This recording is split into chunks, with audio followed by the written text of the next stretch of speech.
అలసిన వానికి ఊరడించు మాటలు. సహోదరుడు భక్తి సింగ్ గారి పరిచర్య నుండి సేకరించిన అనుదిన ధ్యానములు. సెప్టెంబర్ 8.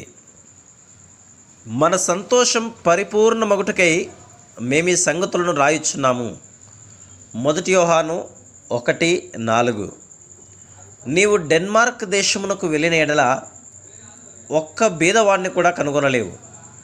అందరూ ఐశ్వర్యవంతులుగా ఉందరు, నిరుద్యోగులుగా ఉండరు.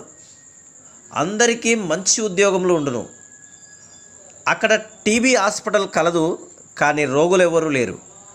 అదే భారతదేశంలో అయితే అనేక నెలల నుండి అనారోగ్యంతో బాధపడుచున్న వారి పట్టి ఉండును. డెన్మార్క్ దేశంలో ఎంతో జ్ఞానము, నేర్పరితనం మరియు అభివృద్ధి ఉన్నప్పటికీ అక్కడ ఆత్మహత్య చేసుకుని వారు అనేకులు. ప్రతి దినము యవనస్తులు మరియు వృద్ధులు ఆత్మహత్య చేసుకొనుట పరిపాటి. తమకున్న ఆస్తిని బట్టి ఆనందించేవారు చివరకు సంతోషం లేక నిరాశపడెదరు. కానీ దైవజనుడు హబక్కూకు 3:17-18 ఈ విధంగా చెప్పుచున్నాడు.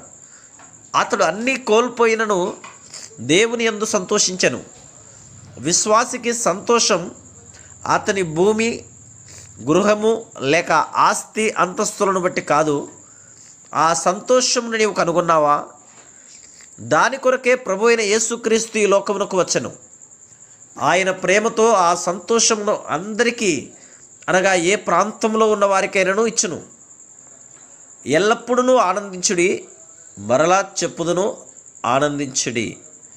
ఫిలిప్పీ 4:4. ఎల్లప్పుడూ సంతోషముగా ఉండుడి. 1 తెస్సలోనిక 5:16. ఆ సంతోషం తీసివేయబడదు. ఆరోగ్యమున్నను లేకునను, స్నేహితులున్నను లేకునను, నీవు నీ ఇంటిలో ఉన్నను లేక ఇంటికి దూరముగా ఉన్నను, ఎల్లప్పుడూ నిలిచి ఉండును. చాలామంది ఇంటికి దూరంగా ఉన్నప్పుడు ఆనందమును కోల్పోదురు. వారి ఆనందం కేవలం ఆ ఇంటిపైనే ఉండును, కానీ ఈ ఆనందమును కోల్పోదురు. వారి ఆనందం కేవలం ఆ ఇంటిపైనే ఉండును, కానీ ఈ ఆనందం అటువంటిది కాదు.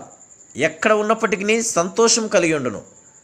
నిరీక్షణకర్తయగు దేవుడు విశ్వాసం ద్వారా సమస్త ఆనందముతోనూ సమాధానముతోనూ మిమ్మును నింపునుగాక. రోమా 15:13. మన ప్రభు శిష్యులు నిరాశ, కృంగుదలలో ఉన్నప్పుడు ఈ మాటలను చెప్పెను. సమయము సమీపించినది, మీ నిమిత్తమే నేను శ్రమపడి హేళన చేయబడి చంపబడవలెను. ఇంత అధికారము, ప్రభావముతో కార్యములు చేయుచున్న యేసు ప్రభువు ఎందు నిమిత్తం శ్రమపడవలనో వారు గ్రహించలేకపోయిరి. మీరు నాయందు ఆనందించవలనని, ఈ ఆనందం మీలో నిలిచి ఉండవలనని ఆయన సెలవిచ్చెను. ఆయన మనుషుల యొక్క సానుభూతి పొందు నిమిత్తం కాదు, కానీ నీ నిమిత్తము నా నిమిత్తము శ్రమపడెను.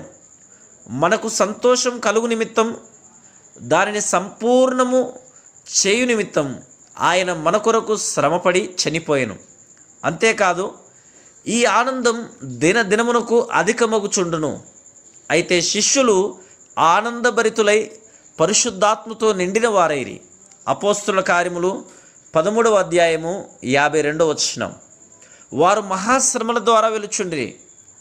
వారు హింసించబడి, దూషించబడి, తమ ప్రాంతముల నుండి వెళ్ళగొట్టబడిరి.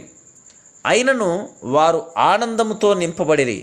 ఈ శ్రమలైనను హింసలైనను వారి ఆనందమును తక్కువ చేయలేకపోయాను. కానీ మన విషయంలో చిన్న కష్టమైనను మన ఆనందమును తీసివేయను. అది తిరిగి పొందుటకు ఎంతో కాలం పట్టును. ఎవరైనను ఏ విషయములోనైనను నిందించిన ఎడల ఎంతో కృంగిపోవుదుము. అది మానవ నైజం. కానీ ప్రభు అయిన యేసుక్రీస్తు మన ఆనందమును పరిపూర్ణము చేయుటకు ఈ లోకమునకు వచ్చెను. Praise the lord.